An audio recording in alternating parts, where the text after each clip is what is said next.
구체적인 투자 유망지나 이런 쪽은 저는 사실 뭐 크게 잘 모릅니다. 경기도 지역에 대해서는 제가 나름대로 또 수도권으로서의 의미도 있겠지만 광교라든지 뭐 그다음에 성남이라든지 광명이라든지 그다음에 뭐 분당이라든지 뭐 이런 몇 가지 주도 제 개인적으로 이제 처음에 주택을 마련하기 위해서 저는 성남을 거쳐서 용인을 거쳐서 평촌을 거쳐서 제가 한 몇 년 만에 서울로 다시 복귀를 했을 겁니다. 그래서 그 정도를 보면서 그 지역에 대한 것들을 좀 검토한 바가 있는데요.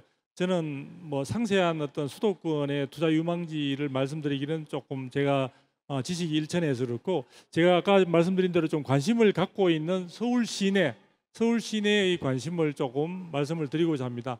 기본적으로 서울 시내에서 제가 관심을 갖고 있는 곳들은 몇 군데가 있는데요. 일단은 가장 강북 지역에 이제 아까 강남 지역에 굉장히 현금이 많으신 분들 말고 어느 정도 조금 우리가 편하게 생각할 수 있는 그런 쪽 가능성이 있는 지역을 좀 말씀을 드리고요. 기본적으로 제가 말씀드리는 것들은 요약해서 하자면 1기 신도시, 2기 신도시, 3기 신도시를 우리가 아울러서 하나씩 이렇게 포인트를 가지고 좀 접근해 보면은 가능하지 않을까라는 생각이 듭니다. 그리고 제가 이야기하는 것은 이렇게 이야기하고 있는 개발 사업이 있는 인근의 주택을 신축 주택이든 구축이든 간에 여러분께서 관심을 가지고 보면 좋겠다라고 이야기하는 겁니다. 어떤 분들은 설명을 드리면은 이쪽에 내가 엄청난 사업에 내가 투자를 해야 되느냐, 아니 그런 이야기가 아닙니다. 이러한 것이 하나에 해당되는 지역에 굉장히 호재로서 작용을 하고 있고 향후에도 이 부분이 지속될 가능성이 있으니까 주택 마련에 대해서 관심을 가져라. 먼저 이제 제가 그 관심을 갖는 거는 DMC 일대입니다.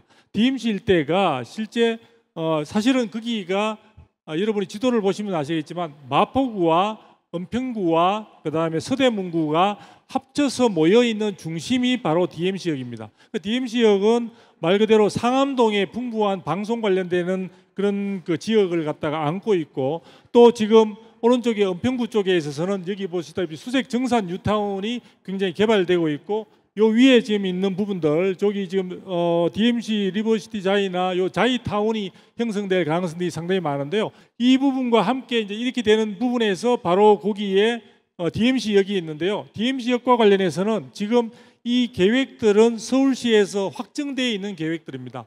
근데 이제 고 박원순 시장이 있을 때 계획은 확정은 해놓고 여기에 직접적인 첫 삽을 뜨는 것을 굉장히 여러 차례 지연이 되어 왔었는데요.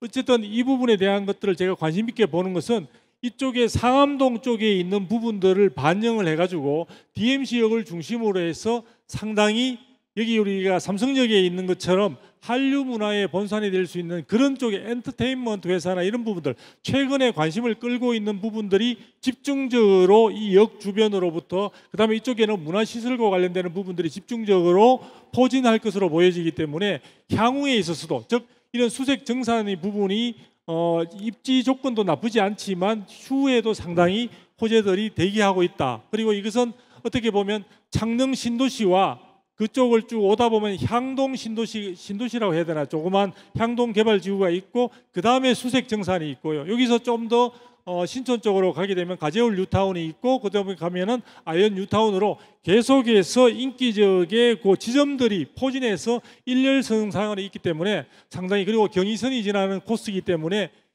향후에 아주 먼 미래에도 나름대로의 이 DMC가 우리가 많이 쓰는 말로 어떤 경우에서는 전초기지로서의 의미를 가질 수 있는 굉장히 의미가 있는 곳이다라는 생각을 저는 가지고 있습니다. 그래서 여러분들이 개별적으로 관심을 갖고 여러 가지를 한번 살펴보시면 좋지 않을까 이렇게 보여지고요. 또 하나는 여러분들이 잘 알고 있는 용산 쪽입니다. 이건 뭐 여러분 다 알고 계신 거죠.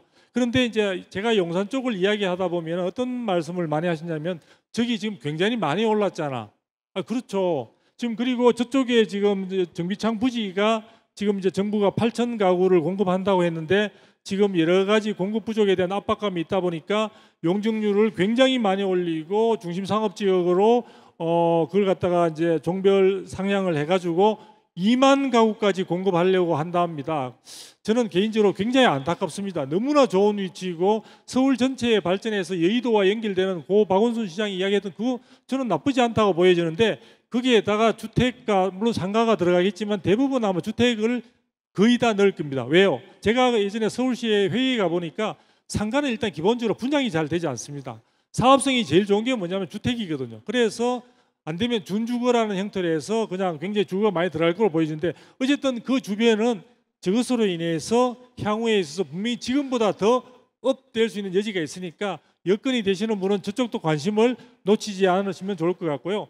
장래인 마이스 개발 계획이 있는 잠실 지역, 저는 향후에 있어서 이제 강남 지역의 중심도 기존의 강남역이라든지 뭐 그런 쪽을 이야기했다면, 이제는 삼성동에서 잠실운동장까지 이어지는 그 지역들이 전체적인 강남의 이제 선두로 저는 부각이 되지 않을까. GBC까지 다 완성이 되고 하게 되면 이 부분에 대한 파장이 어마어마할 것으로 보여집니다. 그러면은 이쪽에 바로 옆에 있는 곳을 사지 않으셔도 됩니다.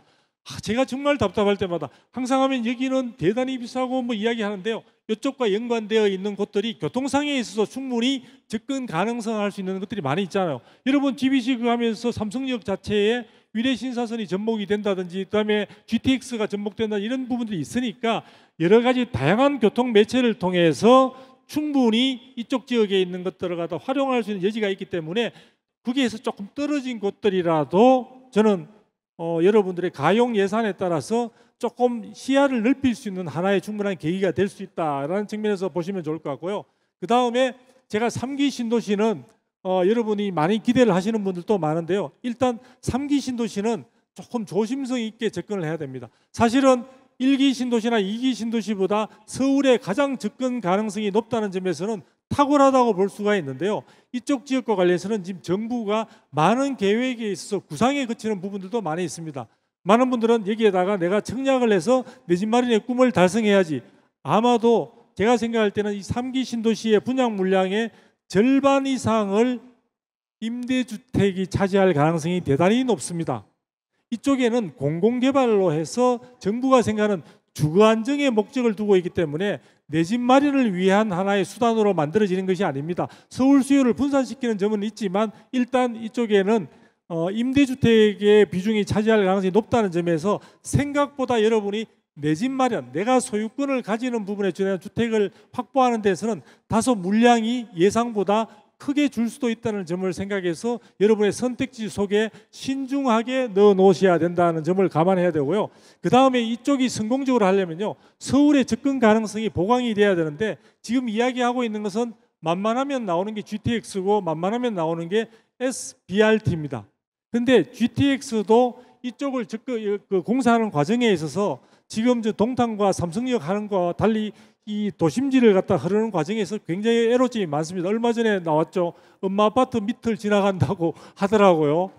여러분이 대심도 GTX라는 게 대심도로 해가지고 거기에다가 지하를 해서 고속으로 달리기 위해서는요, 이것은 일반 지하철처럼 이렇게 커브를 틀 수 있게 공사를 할 수 있는 게 아닙니다. 시속 150km를 낼 수 있을 정도가 되려면 직선으로 해야 되니까 이거는 남의 지금 아파트 밑을 그냥 지나가는 겁니다. 그렇게 된다면 지하에서 한 50m에서 100m 사이를 갖다가 지금 하는데 여러 가지 위에 있는 건물에 다양한 충격을 줄 수 있다는 점에서 GTX의 성공 가능성에 대해서는 저는 아직도 장담하기가 힘들고요. SBRT라는 거는 운전사가 가면서 자기가 빨리 계속해서 스탑하지 않고 다녀야 되니까 신호등이 있을 때 자기가 조정해서 신호를 조작한다고 하는데 아찔합니다. SBRT를 실험 검증한 나라가 있느냐? 없습니다. 우리 최초로 도입한답니다.